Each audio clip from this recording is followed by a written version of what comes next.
Sobrang nakakagulat na balita. Grabe, Vice President Sara Duterte.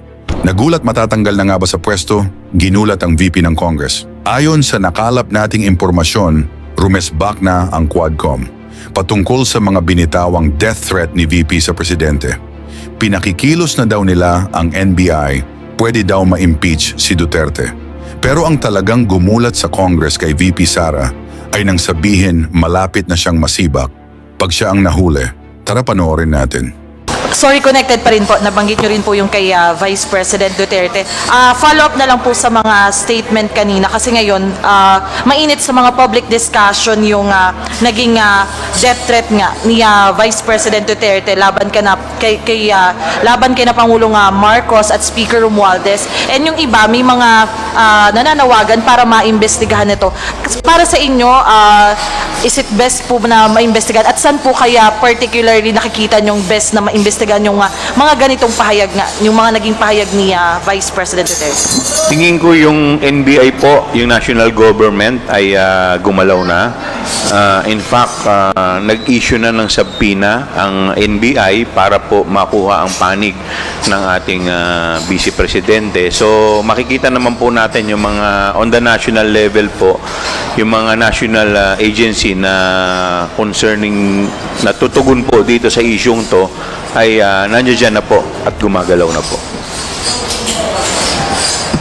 In addition, nakita naman natin yung professionalism ng Armed Forces of the Philippines at talagang nakikita rin natin na gusto rin malaman ng Armed Forces kung ano yung katotohanan, lalong-lalo na sa confidential fund.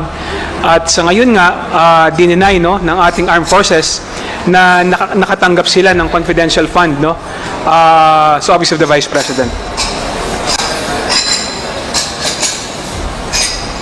Thank you, Mela. May I call on Bibi Engulia from ABS-CBN2. You may proceed with your question, ma'am. Good morning po.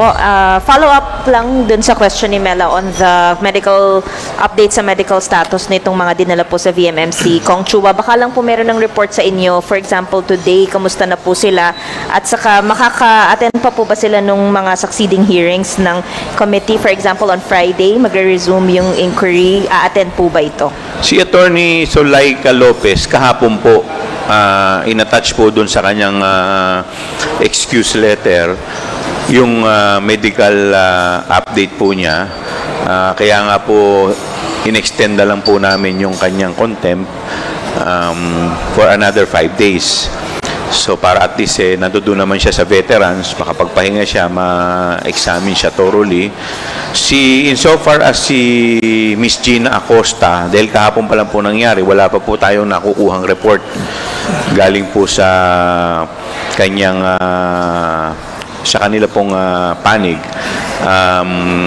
Hopefully by Friday makarating po siya dahil yung in-issue po namin hindi po namin nilift yung kanilang contempt and arrest order. Ito po'y for law lang. Ibig sabihin, temporary lamang pong pinayagan sila until Friday na hindi po sila madampot at ma-subject sa arrest. So sa Friday po, si Lopez makaka-attend na. And ito pong condition ni Acosta is not life-threatening naman? Hopefully po makarating dahil nakita naman po ninyo kahapon. We've been very fair naman po sa mga resource person natin. In fact, nabigyan pa sila ng forlo sa kanilang contempt and arrest order. So, kung magiging cooperative lamang po sila, sa tingin ko wala naman po talaga magiging problema sa committee. On the sa mga kongs po yesterday sa mga speeches po doon sa plenary, there was doon sa binitawang mga pahayag ni Vice President Duterte, sinasabi gross abuse of power, betrayal of the office she holds. We must act now, the House must take immediate action. Some people are viewing this as parang laying the ground for impeachment. Ano po ang masasabi ninyo dito?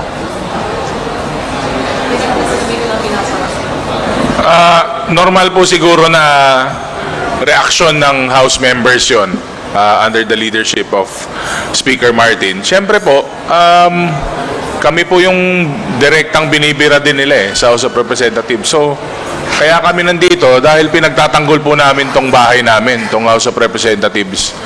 So, yung mga salita, yung mga nilabas na speech ni Speaker, siyempre nakaka-boost din po ng moral namin yon. Kasi ang nangyayari po after our hearings, bibirahin po kami niyan ng yung mga keyboard yung mga trolls nila. Pero nakaka-boost po ng moral kasi pinakita lang po na the House must take action and the House is taking action right now. At ang number one na ginagawa po namin, yung is in aid of legislation, which is yan po ang bread and butter ng House of Representatives aside po sa paggawa ng batas.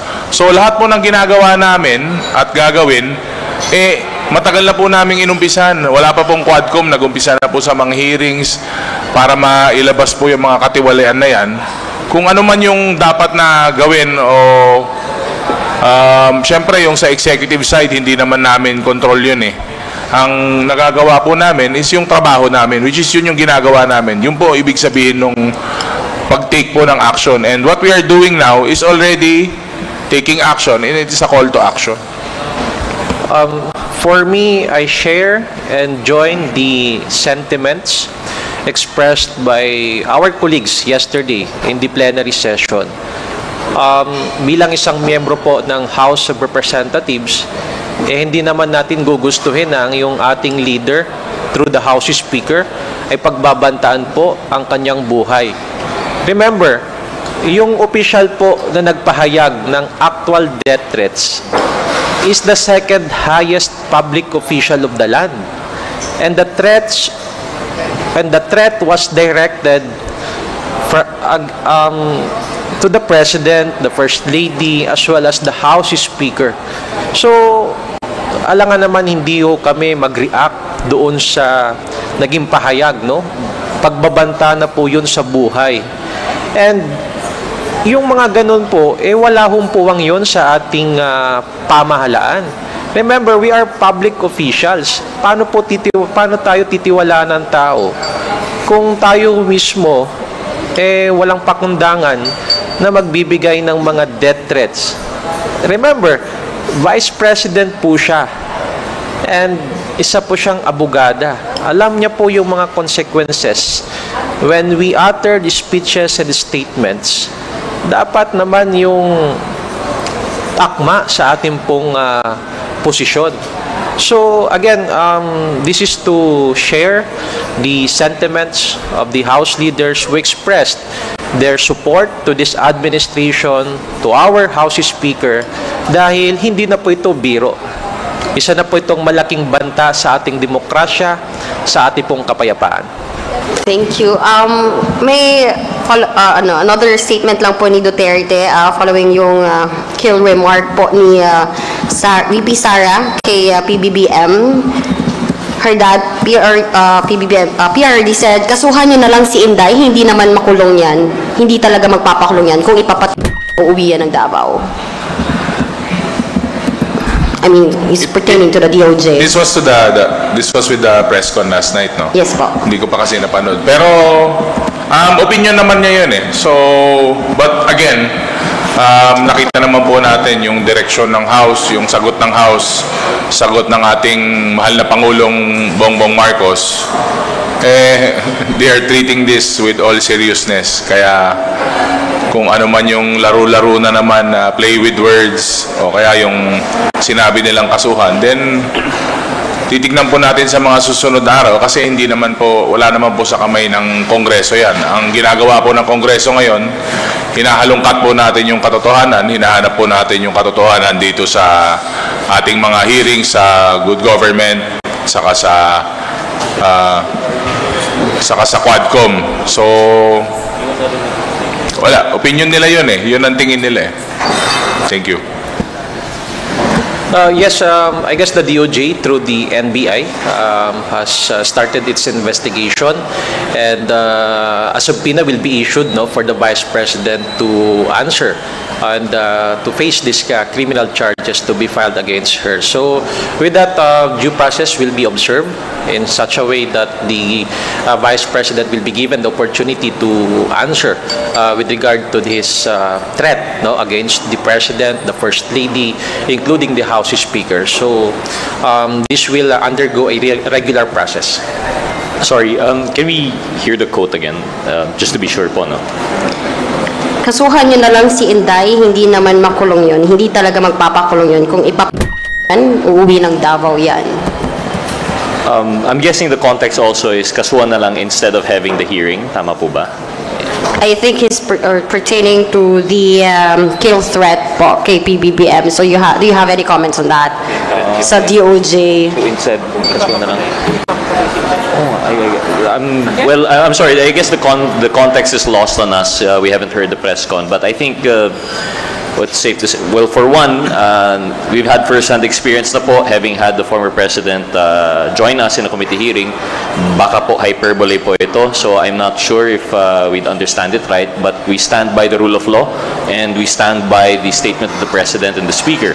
The proper judicial the judicial process has been initiated already. The DOJ is already acting on the case. So I think whatever opinion he might have on whether the case will prosper is his own po, no? But we leave it to the DOJ to decide and to handle po. Anything you would like to add na lang po on how the former president po is handling this, and another lawmaker has also mentioned about yun nga po, kung si Noynoy before hindi po nakikialam or not saying anything about the Duterte administration during the drug war, pero nga po si Duterte seemingly he's sowing discord po ngayon sa admin ni Marcos. Excuse me, anong sabi ni former president kay Inday? Ano sabi? Regarding po dun sa kill threat, kasuhan nyo na lang si Inday, hindi naman makulong yon, hindi talaga magpapakulong yon. Kung ipapatay mo yan, uuwi ng Davao yan. Una sa lahat, hindi po nagpapapatay yung administrasyon natin ngayon. Ang nagpapapatay po, yung ibang administrasyon, pero hindi yung ngayon. Yung previous administration siguro. Pero yung administrasyon ngayon, we follow the rule of law, no? Talagang gusto natin na maayos, tahimik, at meron tayong sinusundan na batas, at binibigyan natin ng hustisya, no? Lahat ng lahat ng mga sitwasyon na kung saan kailangan patas, no, ang pagtingin sa batas. Last na lang siguro, based dun sa quote kanina, parang dina-downplay na parang ganito na lang gawin nyo, ganito ganyan. Parang nilalighten lang nila yung seriousness ng mga threat na ginawa. Pero alam naman natin kasing lumang tugtugin na yan. Alam na ng tao yan, sobrang lumang tugtugin na yung style na ganyan. Hindi na gumagana. And just to add, no, just to be clear, wala hong threat or balak na ipapatay ang ating pong Vice Presidente. Kaya hindi ko din po maintindihan kung bakit nabanggit po yun ni PRRD. No, just to be clear lang on that aspect, ano. Have you finished with your questions, Marian? Sir, kahapon dun sa hearing ng Good Government, yung mga special disbursing officers ng OVP at DepEd, si Gina Acosta saka si Edward Fajarda, inamin nila na iniwan nila yung confidential funds sa mga security officers, kay Colonel Nolasco at Colonel Lachica, upon the orders of the Vice President, di ba? May possible liability ba to, sir? Or may mga possible na kaso? Kasi we're not familiar kung anong kaso yung specific sa iwan ng pera sa hindi naman disbursing officer. Well, ako, tingin ko may possible na kaso dahil in the first place, sa kanila hinabilin yung pera eh. Tsaka sila yung banded officer. So pag may nangyari dun sa, unang-una yung perang pinag-uusapan po natin dito, hindi naman po nila pare-parehas pera. Pera po ito ng taong bayan. So the fact na ito'y pinagkatiwala nila sa isang tao, at kung may nangyari po dito sa pera, silang mananagot, medyo, kaya nga po sila nagbabayad ng bond Ang ibig sabihin po yun ay in the event na may mangyari dun sa pera, sila po yung magre-reimburse. Now, ang tanong, ito pong pinag-uusapan natin ay hindi po ordinaryong pera. We are talking here of 612.5 million pesos. In the event na may mangyari po dyan, so kaya po ba nila i-reimburse itong 612.5 million pesos? If dagdag ko lang makikita natin na meron pong malinaw na paglabag doon sa Joint Memorandum Circular -2015. Dahil kung titignan natin kung sino yung accountable officer doon, it refers to the Special Disbursement Officer, the SDO, who in the person of Gina Acosta and Edward Fajarda. So wala naman po doon na nakalagay sa guidelines ng GMC na kailangan mong ibigay doon sa security officer. Yes, we understand na kailangan po ng security to secure the money upon encashment. But yung iti-turn over mo, yung pera na kaka-encash lang, kakakuha lang sa bangko, it seems it's highly irregular in the sense na hindi nga yun ang accountable officer. So doon pa lang malinaw na meron pong paglabag. And sinabi naman po mismo ng ating pong mga SDOs na yun po ay utos ng ating Vice Presidente. Maigli lang. They all know the irregularities na ginawa nila. Inamin naman po nila lahat yun. Ang problema, it was already too comfortable for them yung setup na ganon, which is regular practice in their office. Kaya po, parang wala na lang. Kumbaga, hindi na sinusunod yung protocols nila. So, normal na nangyari. I wouldn't be surprised if hindi lang sa security binibigay yun. Baka kung sino-sino pa or driver na lang. So, I wouldn't be surprised na But again, sabi ko nga, ang dami ng issues ng transparency sa accountability. So, it came from their mouth. So, alam nila yun, yung pagkakamaling ginawa nila. In addition lang po siguro, we thought po with the appearance of the 4 OVP officials who have been constantly evading the hearing that we would have answers. Yet, again, after how many hearings po tayo? 7? After 7 hearings, we're left with more questions now. Akala po namin, based on the previous hearings, dalawa lang po ang nakakaalam sa kung paano ginamit confidential funds. The head of the agency and the SDO. So in this case, 3 people kasi dalawang agencies. Ngunit, with their appearance po, nalaman po natin yung funds ay actually dinelegate pa ng SDO to a security officer who isn't even from that civilian agency. Our understanding is, itong dalawang officers that were mentioned are both from the uniformed personnel po, which is separate from the OVP and separate from the DepEd. So doon pa lang po, I believe yung sa testimony ng witness na COA, hindi po yan in line with joint circular. What has been delegated cannot be delegated further. Trabaho po at responsibilidad yon ng SDO. Ngunit pinasa pa po sa security agent, security officer na cannot even account to us now. If you recall, yung bonded officer po dito, yung SDO dapat, siya yung responsible. Ngunit ngayon, they cannot even tell us the smallest details of what we're expecting from the accomplishment reports, liquidation reports. So I think yun yung big takeaway dito. On the question po kung anong liabilities po dito, it would really vary. If we recall, if this is public fund intended for public use, even if assuming po na yung pondo na dinaan para sa confidential funds ay ginamit for public use pa rin, let's say, for example, pero dahil hindi sumunod sa strict procedures, I believe this is technical malversation. But worse, if this was taken for personal gain, if this proven fictitious at erroneous yung ARs to justify the taking of this amount, that could be malversation proper or worse, plunder. Kasi lampas na po ito sa 50 million. So yun po yung nakikita natin dito. Nakita natin na merong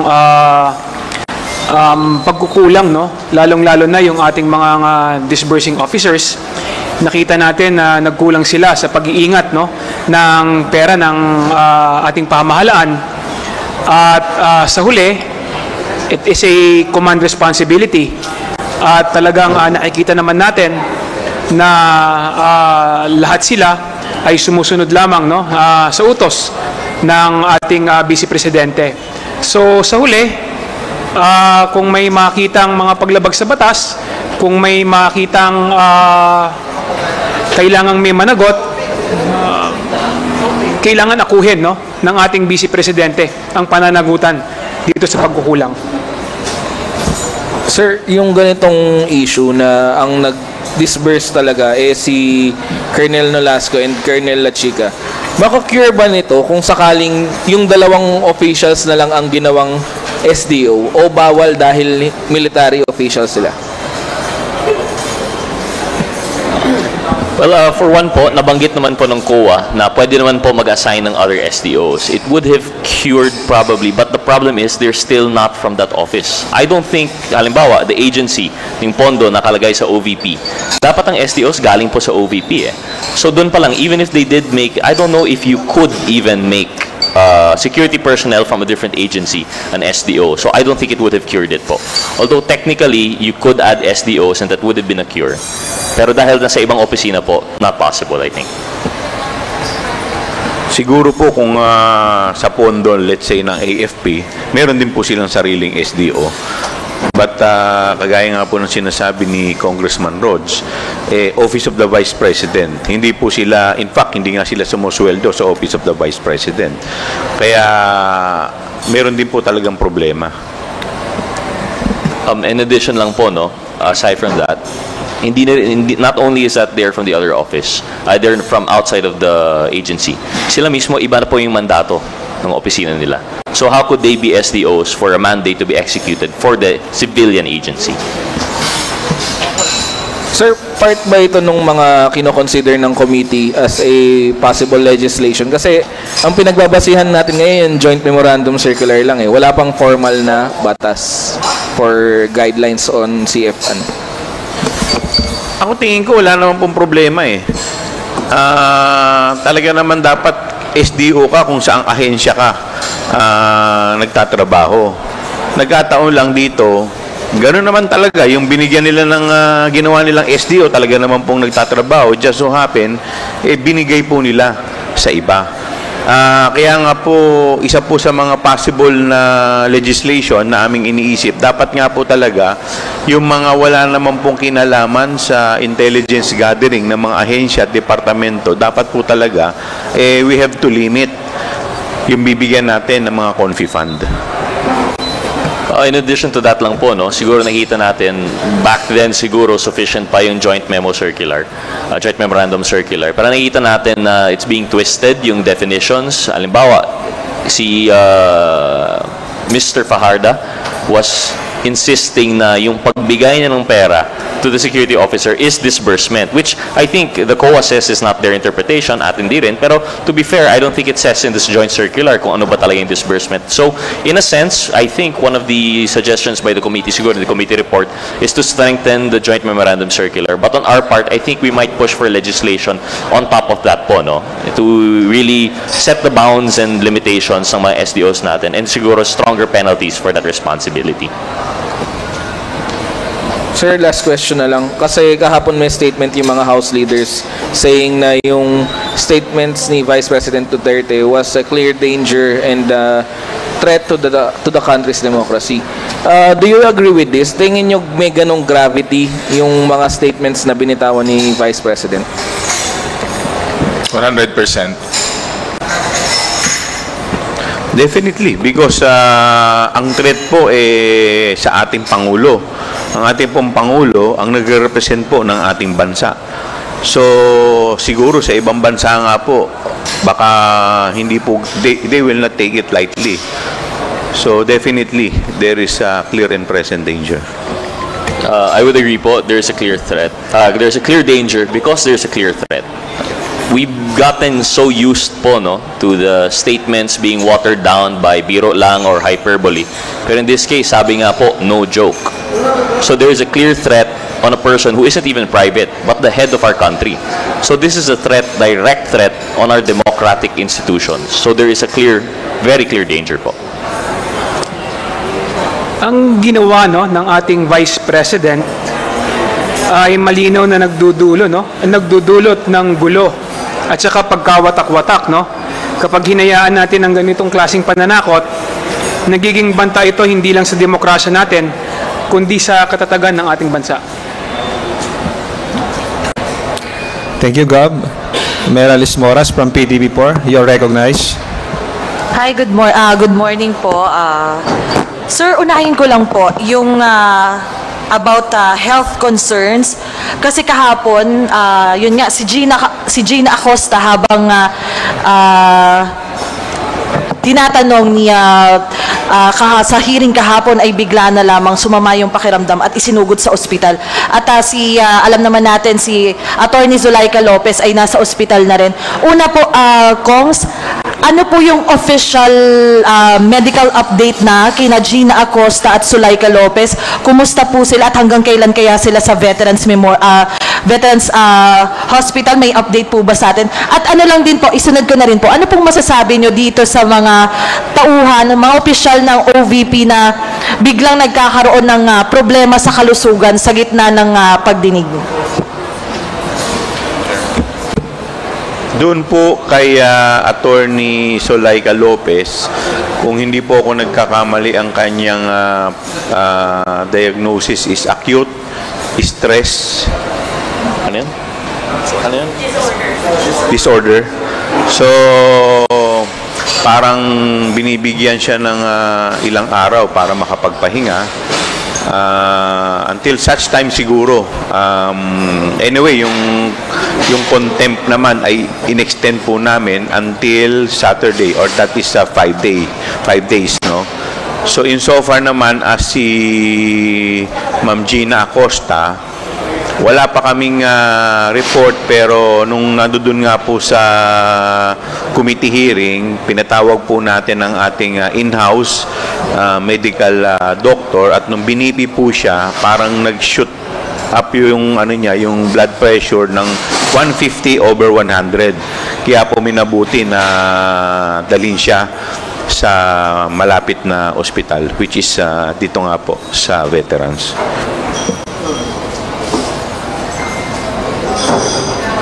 Pero ano pong masasabi natin dito nga sa mga ganito nga nangyayari sa specifically sa good government hearing na may mga resource person na nagkakaroon ng can we say na biglaan ba itong mga health concerns po na ito? Magpagaling po sila. We wish them well para po makabalik na sila at masagot na nila yung mga tanong na importante po sa committee. Wala naman po sigurong ibang rason na kung bakit sila may nararamdaman, kung hindi siguro nahihirapan silang sumagot. Baka nahihirapan nilang sabihin yung mga gusto nilang sabihin.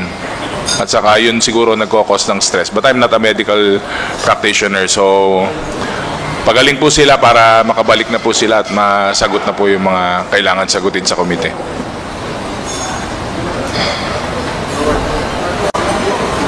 Sir, sorry, sundin ko lang yung statement ni Kong Ortega. So parang somehow, sir, you're saying po na if they will just tell the truth, hindi naman kailangang umabot pa sa stress, ganun po ba yung ibig natin? Hindi naman po. Magpagaling muna sila para sa susunod po na hearing, mas marami na po sila na masabing impormasyon kasi nga po, resource person natin sila. At sabi nga nila, minsan, pag nagsasabi ka ng katotohanan, the truth will set you free. Nakakagaang po ng pakiramdam ang pagsasabi ng katotohanan. Naalala nyo po nung nag-affidavit po si Ginang Royina Garma, ibang-iba po yung pagsasalita niya pagkatapos niyang sabihin yung totoo. Mas relax, mas diretso siya sumagot. Makikita mo po talaga yung diferensya.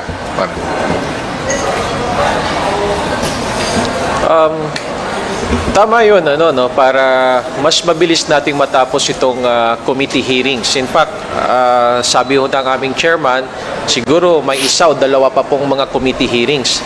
Pero kung hindi po makakadalo, because of medical reasons, baka mas lalong tumagal po itong hearing. Kaya tama po yung sinabi mo, Mela, na mas dapat sagutin na nila ng buong katotohanan para hindi na ho tayo tumagal dito po sa magiging committee hearings natin. And hindi na rin sila mahirapan na pabalik-balik pa dito sa mga pagdalo sa mga committee hearings.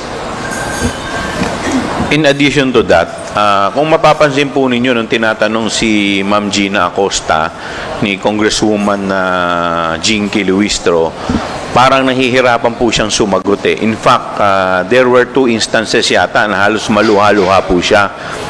So, it's either hindi po niya alam yung talagang kanyang responsibilidad as SDO at doon lamang niya nare-realize na may mali sa kanyang nagawa, or meron po siyang pinagtatakpan na katotohanan na hindi po niya masabi-sabi. Kasi kung makikita po ninyo siya noon, ang sinasabi niya ay basta't binigay lang niya yung pera at hindi na po niya alam kung ano po ang nangyari. Pero kung titingnan po natin yung history ni Miss Gina Acosta, since the time na nasa Davao pa po sila o sa LGU, siya na po ang SDO. So parang hindi naman po yata kapanipaniwala na yung 100 milyon, mahigit 100 milyon ay ibibigay mo na lamang, ikaw yung banded official at alam mo na meron kang responsibilidad, eh biglang hindi mo na alam. Na nakakatanggal ng sakit yung pagsasabi ng totoo.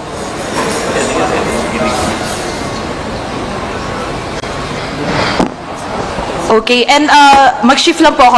Another question lang po about dun sa naging press con ni former President Duterte kahapon. May sinabi po kasi siya na there is a fracture in government and there is a fractured governance sa Pilipinas ngayon. Nobody can correct Marcos, nobody can correct Romualdez. There is no urgent remedy. It is only the military who can correct it. At sinabi pa niya, hanggang kailan kayo magsuporta ng drug addict na presidente? Ano pong masasabi nyo rito? Hindi para sa inyo hindi po ba ito parang in a way parang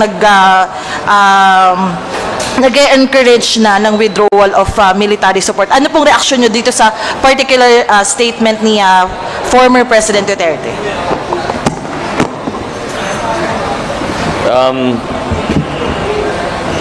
This isn't the first time po, no, na we've had this statement.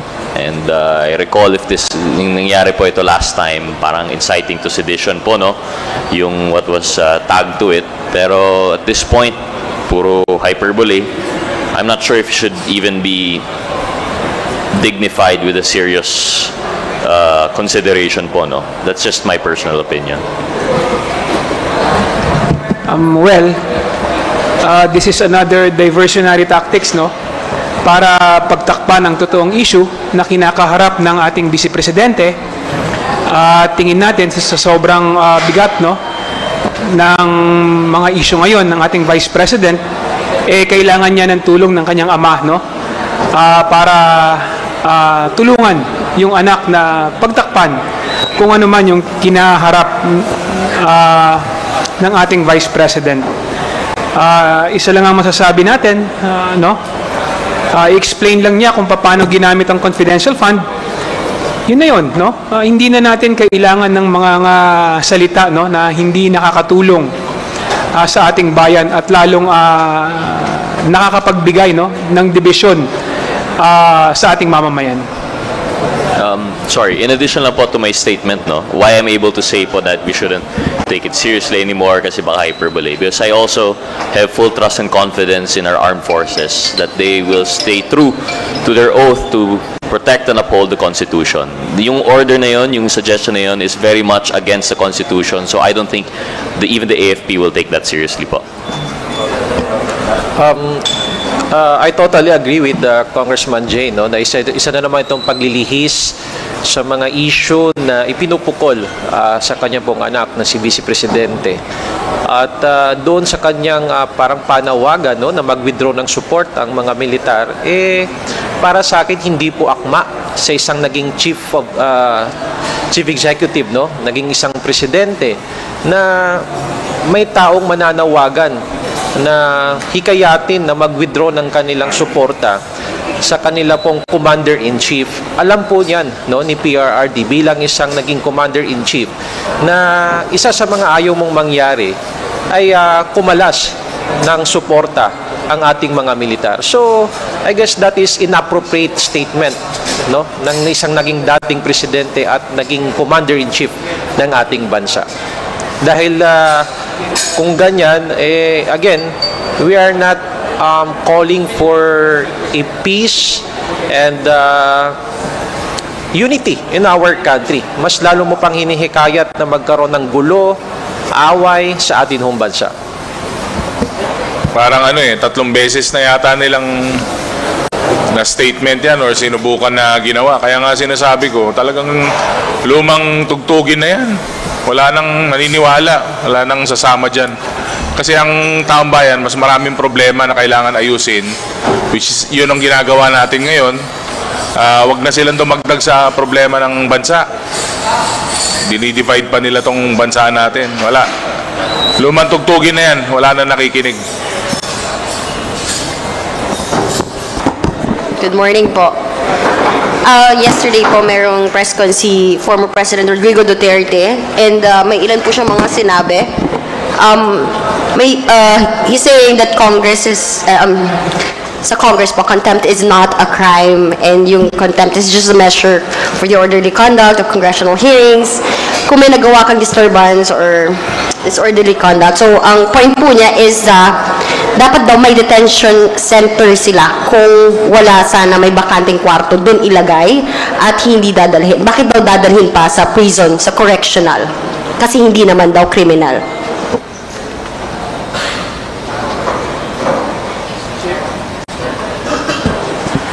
Well, that is for the committee members to decide. Hindi naman po, sa ngayon naman po, sa totoo lang, wala naman din pong gustong mangyari kung ano yung nangyari kay Attorney Zulaika. It just so happen, nagkaroon lamang po talaga ng security breach.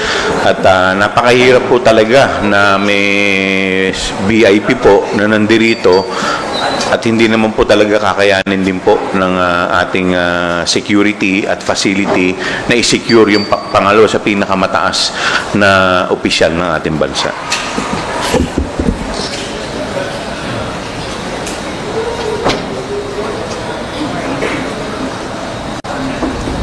Well, in addition to that po siguro,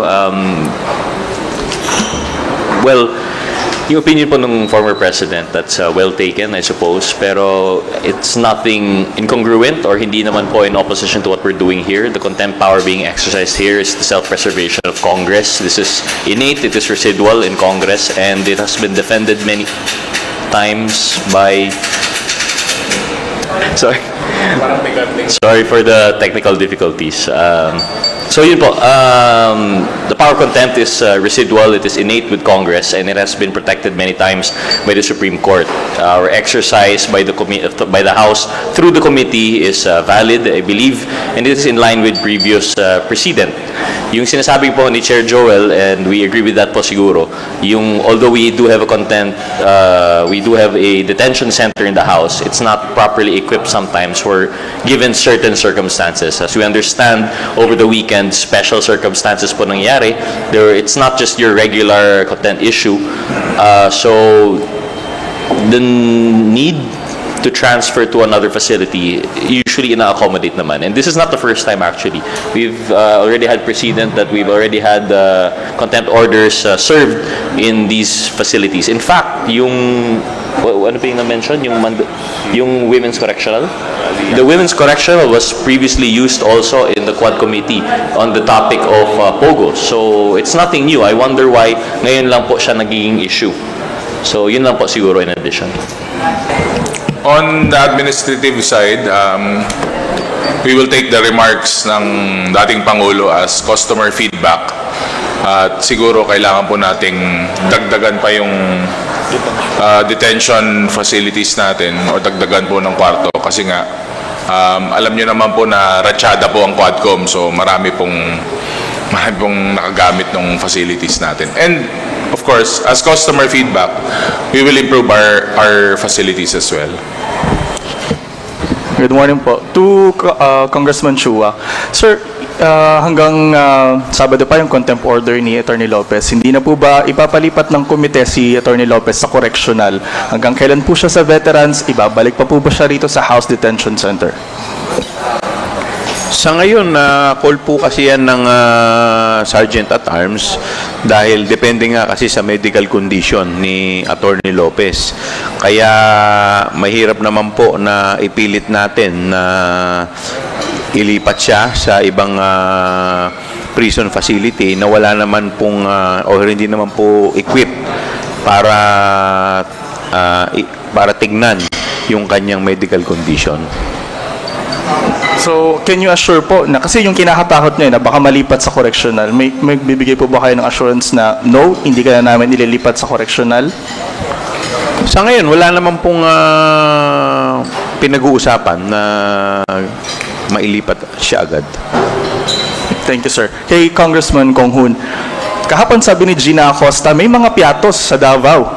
May lumutang na po bang Mary Grace Piatos? May mga surrender feelers na po ba? May magkiklaim po ba ng 1 million peso reward?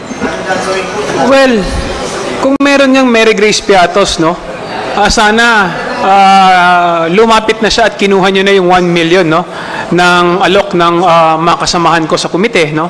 Pero hanggang ngayon, wala pang lumilitaw, wala pang lumalabas na tao na nagngangalang Mary Grace Piatos. At patuloy kaming nananawagan kung meron talagang Mary Grace Piatos na pangalan, mas mabuti na humarap na siya para makuha niya yung kanyang pabuya. Pero habang tumatagal, no, habang tumatagal ang araw, lalo natin nakikita na ang katauhan ni Mary Grace Piatos ay katang-isip lamang, no? Pero ipapacheck niyo po ba sa Davao yung mga piatos doon kung meron nga? Well, nagkaroon na ng kautusan ng committee sa pangunguna ni Chairman Joel Chua na pinapacheck na sa PSA kung talagang may katauhan nga na Mary Grace Piatos, no? At saka alam ko hiniling na rin yung tulong ng NBI din kung talagang ito ba ito totoong tao. Wala pang feedback sa PSA at saka sa NBI So malalaman natin ito sa mga susunod na hearing. Pero 'di ba? Logic dictates, no? Kung talagang kung totoo nga ang katauhan ni Mary Grace Piatos, sa dami ng humahanap sa kanya, dapat lumabas na siya at nagpakita na at kinuha na yung kanyang pabuya na 1 million. Thank you, sir. Kay Kong Rog, sabi nyo kanina yung statement ni former President Duterte tungkol sa mga military violations sa Constitution. Ano po yun? Sedition? If I recall correctly, during the first time that this happened, the usual crimes that were tagged to it was sedition po, inciting to sedition, because they're calling on the AFP to, take up arms against the government. Pero that's hindi po. It's a violation of their oath to the Constitution, pero criminal po siya under the RPC. Okay. Kay Congressman Chua, sir, last na. Sorry, nung lumapit sa inyo si VP Sara kahapon, in-approach kayo, ano po yung napag-usapan? Ano yung mga sinabi niya? Parang may narinig kaming, wag mo akong i-please. Ano po yung mga nasabi? Ini-insist po niya na yung rules of court daw i-apply doon sa proceedings. Sinabi po natin na hindi po, yung committee hearing po is not a court of law. So, yung rules of court suppletory lang, pero may mga instances po na hindi naman po talaga ito ina-apply dahil sa internal rules po namin ay hindi naman po ito mandatory. Thank you po. Thank you. Let's turn to... Sorry. Is that related to... Kay Piatos. Okay, we will give Marian the floor. Chair Chua, si Colonel La Chica po was mentioned several times, security officer. Andun po siya sa nandun po siya sa taas during the hearing, pero hindi nyo na po siya pinaupo. Why? Pinaupo po siya sa harapan, but unfortunately, nagkaroon po tayo ng emergency. Si Gina Acosta, si Colonel La Chica, kaya po nando doon because nung kahapon po, personal, part po siya ng security group ni VP Sara. So nung tinakbo po sa ospital yung si Gina Acosta, at sinamahan po ni VP Sara, so yun po yung magiging consequence po nun. Masasama po dun yung security ni VP Sara. Pero siya po ay invite in the next scheduled hearing. Okay, let's turn to Sandro Chona from Billionario TV for his questions. Sir, last week merong helicopter theory. Do you think it stops sa SO? Or probably meron pang nasa ibaba nun, kaya mabilis yung disbursement, yung 26 disbursements in a day ni Fajarda? I'm sorry, can we have it repeated, boss? Last week po may helicopter theory na even if you give si Fajarda ng helicopter, hindi niya magagawa yung 26 disbursements in a day. Do you think it stops sa SO o probably meron pang mas maraming tao sa ibaba ng SO to do such a disbursement na mabilis? SO as in yung security officer? Yes. At the way that it's going, yung sagot po na nila na give it to the SO, I think that throws the whole theory out. Kasi ngayon alam na po natin kung paano nila na-disburse to 26 different locations in one day. It's because they delegated it. So I wouldn't be surprised if the SDO has already delegated to the security officer, then probably the security officer delegated also further down to his subordinates. And yun na po mismo yung nag-deal. So that would explain how nagawa yung ARs na yun, but it still doesn't cure po in the fact na hindi po dapat yun na-delegate. Alright. Sige, iwan na po natin kasi baka may makita nila yung susunod nating questions. On the budget BICAM naman, malapit na mag-budget BICAM, yung outburst po ba ni VP Sara enough in the reason na para wag na talaga ibalik yung tinapes? Kasi may ilang senators na nagsasabi na they are pushing for na ibalik yung mga natapyas na budgets for the Vice President. We respect that opinion of the senators, no? Kung sa tingin nila gusto nila ibalik. But then again, ito pong mga pagdinig natin dito sa Kongreso, ay nakikita parang merong ngawang disconnect sa mga officials ng OVP.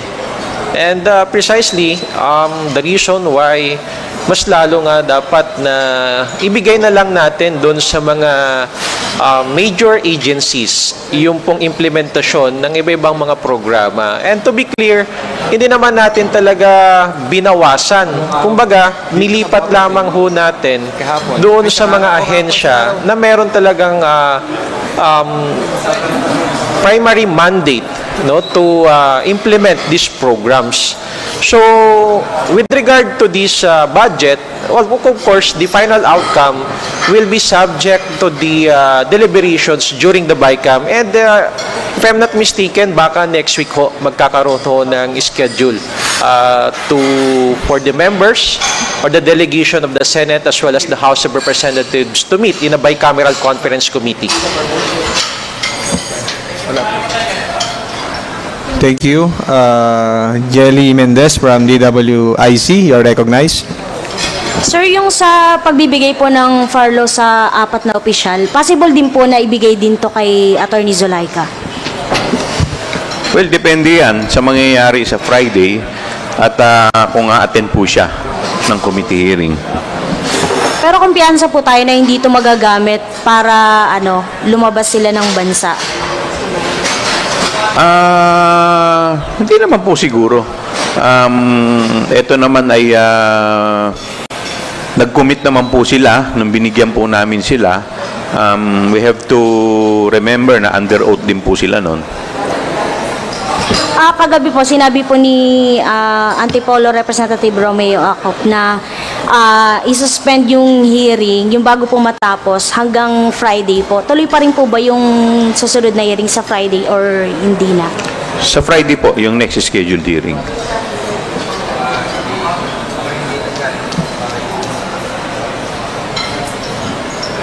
Okay, last question, sir. From Ed Galvez of FEBC Radio. Sir, balikan na natin yung hearing kahapon sa sa Good Government. Ang sabi, umamin si Edward Fajarda na meron ngang cash and allowance distribution sa mga DepEd officials, national, regional. Pero ang justification niya, nag-aabono yung mga officials na to. Your thoughts on this, sir? That is not enough justification dahil ang budget po na ina-allocate, may specific purpose po yan. So dapat kung ano po yung purpose, kung saan po ito inappropriate o in-allocate, dapat doon nyo po gagamitin. Pag yung budget ay ginamit nyo po sa iba, no matter how lawful it is, that is technical malversation. Dagdag ko lang din, ano? Kasi if we follow the argument and the reasoning of Edward Fajarda na sinasabi nag-aabono daw yung mga DepEd officials, alam ko sa budgeting process and accounting rules, meron pong process of reimbursement. Hindi po yun yung gaya dito na namimigay lang sila ng sobre, may laman ng pera, at sinasabi nila na allowance dahil nag-aabono po yung mga opisyalis. I guess that is not regular. No? That is not the usual process. If we follow the argument na kung nag-aabono naman talaga sila, meron naman pong reimbursement process sa ating accounting rules. So, dapat yun po yung nangyayari. So, kumbaga, mas nagiging nakakapagtaka na talaga magdududa ka. Bakit mo kailangan pang gawin yon? Kasi kung nag-abono naman talaga yung isang opisyal, then they can ask for a reimbursement at may proseso po para dyan. So, it's highly irregular, no? Yung naging statement nga ni Edward Fajarda na mas lalo natin na pagdududahan yung kanya pong sinabi. Thank you. Sir, ihabol ko lang po yun sa hypothetical question po ni Congressman Marcoleta. Bakit po hindi nakakapagsalita or bakit hindi po inalaw na magsalita si Vice President Sara Duterte? Saan? Yung regarding po sa hypothetical question na sinasabi po ni Congressman Marcoleta. Tapos parang gusto po yata magsalita ni VP Sara regarding doon po. Bakit po hindi siya inalaw?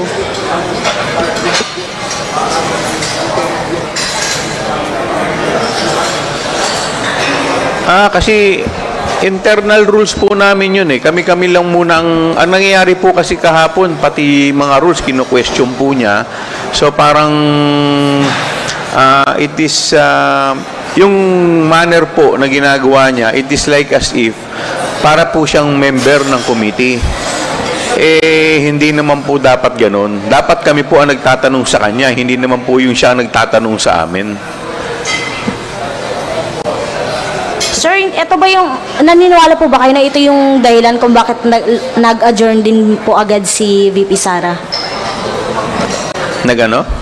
Yung lumabas po agad sa loob ng People Center po. Hindi, in fairness to the Vice President, nagpaalam naman siya na samahan yung kanyang staff.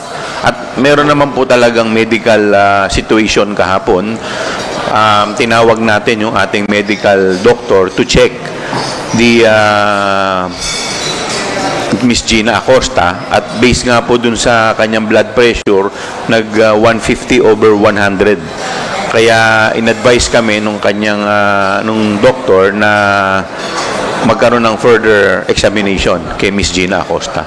Ngayon ikaw bilang Pilipino, ano ang masasabi mo at reaksyon sa balitang ito? Mag-iwan ka ng komento sa ibaba at atin pong babasahin isa-isa.